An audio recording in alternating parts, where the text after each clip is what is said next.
Usog pa rin ang kampanya ng mga otoridad laban sa ilegal na droga sa Cebu.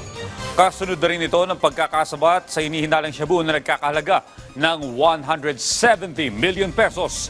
Si Jessie Atienza sa detalye. Hindi nakalusot sa port area ng Cebu City ang nasa 25 kilo ng hinihinalang shabu. Nagkakahalaga yan ng 170 million pesos. Nadiskubre ng tauhan ng Philippine Drug Enforcement Agency Region 7 ang illegal drugs sa loob ng sasakyan na galing sa isang barko. Nabisto ang mga kontrabando sa tulong ng kanilang K9 unit na si Bayani, isang Belgian Malinois. We will supposed to conduct inspection lang random sa lahat.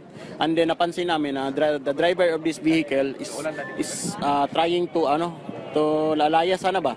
Pinatay niya sa sasakyan, aalis sana siya. So this prompt us na magduda.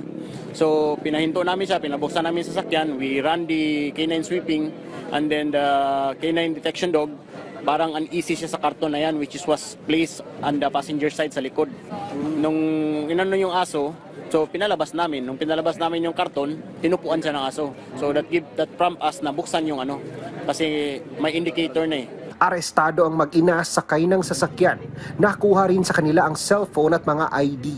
Sa inisyal na impormasyon, galing pa sa Maynila at Masbate ang mag-ina bago nakarating sa pantalan ng Cebu City.